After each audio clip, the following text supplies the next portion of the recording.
생각이 인생에 영향을 미친다는 것을 믿고 있나요? 생각이 여러분의 삶을 창조한다고 믿는 사람은 과연 몇 명일까요? 그렇다면 오늘 아침에 일어나서 의식적으로 미래를 창조한 사람은 몇 명일까요?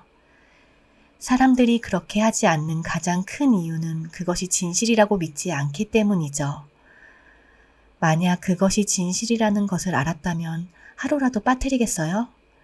그리고 자신이 경험하기를 원하지 않는 생각이 스쳐 지나가도록 허락하겠나요?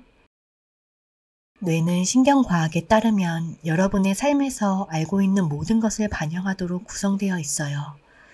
여러분의 뇌는 환경의 기록이고 과거의 산물입니다. 그렇다면 환경이 여러분의 생각을 지배하는 것인가요? 아니면 여러분의 생각이 환경을 지배하는 것인가요?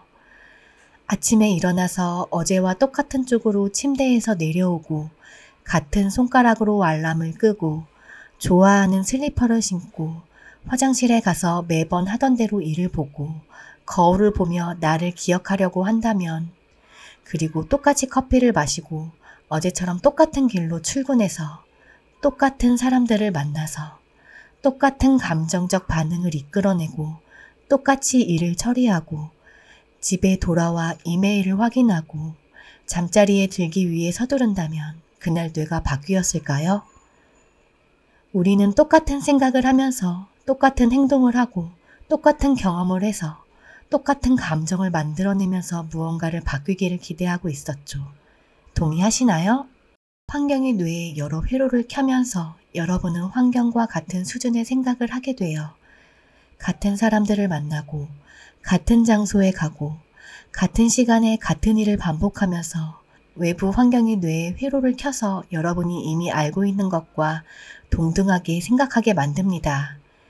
그리고 여러분이 알고 있는 모든 것과 동등하게 생각하는 한 여러분은 동일한 삶을 계속 창조하게 되죠. 양자 법칙은 여전히 여러분에게 적용되지만 여러분은 단지 자신이 알고 있는 것과 동등하게 생각하며 동일한 것을 더 많이 창조할 뿐입니다. 진정으로 변하려면 환경보다 더 큰 생각을 해야 합니다. 역사 속의 모든 위대한 사람들은 이 사실을 알고 있었어요. 윌리엄 월리스나 마하트마 간디, 마틴 루터 킹, 엘리자베스 여왕 1세, 잔다르크까지 그들 모두는 비전을 가졌습니다.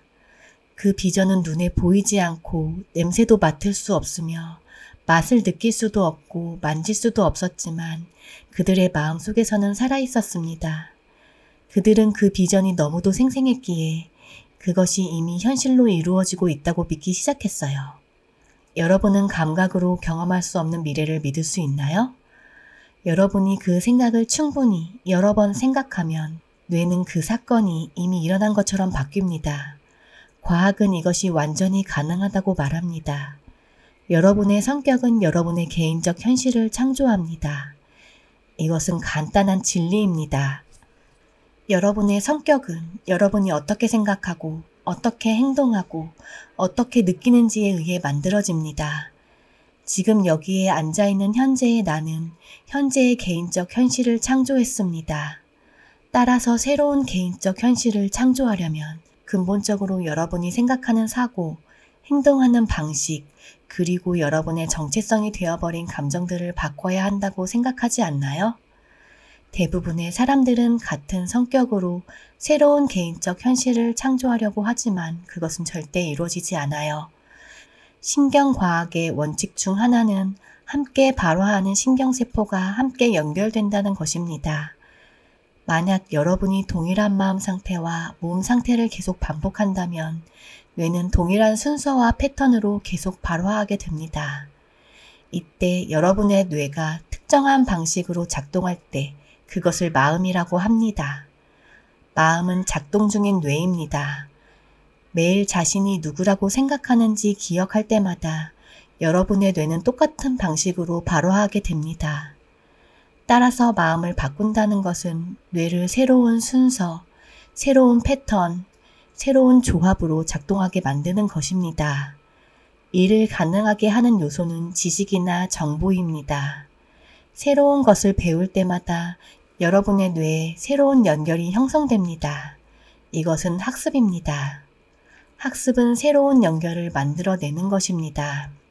우리가 긍정적이거나 무한한 생각, 기쁨의 생각을 하면 뇌는 특정한 순서와 패턴으로 발화하여 우리 몸에 그러한 감정을 느끼게 하는 화학물질을 만들어내요. 반대로 부정적이거나 불행한 생각을 하면 뇌는 다른 순서와 패턴으로 발화하여 부정적 감정을 유발하는 화학물질을 생성해요. 이처럼 생각과 감정이 반복되면서 사람들은 자신의 감정을 몸에 기억하게 됩니다. 그 결과 몸이 그 감정을 기억하고 재현하게 됩니다. 그리고 이것을 습관이라고 합니다. 습관이란 몸과 마음이 되는 것입니다. 35세가 되면 우리는 기억된 행동, 감정적 반응, 믿음, 인식, 태도 등으로 구성된 컴퓨터 프로그램처럼 작동합니다. 우리의 의식적인 5%는 기억된 95%의 습관에 반대하죠. 우리는 긍정적인 생각을 하고 싶어 하지만 부정적인 감정을 느끼고 있습니다. 새로운 미래를 상상하고 싶지만 우리는 여전히 그 감정을 떨쳐내지 못합니다. 우리는 몸을 새로운 마음으로 재구성해야 합니다. 여러분 중 얼마나 많은 사람들이 고통을 이야기하고 있는지 알고 있나요? 그들은 이렇게 말하곤 해요. 그 책 읽었어? 아니. DVD 봤어? 아니. 저녁 먹으러 갈래? 아니면 코미디 보러 갈래? 아니. 이런 사람들은 고통의 화학적 질서를 고집하며 그 어떤 것도 그들을 변화시킬 수 없습니다. 우리가 가지고 있는 뇌는 새로운 존재 상태로 나아가게 도와줍니다. 그리고 이 우주는 우리가 존재하는 방식에 반응합니다. 대부분의 사람들은 위기, 트라우마, 질병, 상실 또는 진단을 받는 그런 상황이 와야만 자신을 돌아보고 어떻게 생각하고 행동하는지 그리고 어떤 감정으로 살고 있는지 되돌아보죠. 그러나 우리는 고통과 고난 속에서 배우고 변화할 수도 있지만 기쁨과 영감 속에서도 배울 수 있습니다. 이 모든 것에서 가장 어려운 점이 무엇인지 아시나요? 그것은 바로 시간을 내는 것입니다.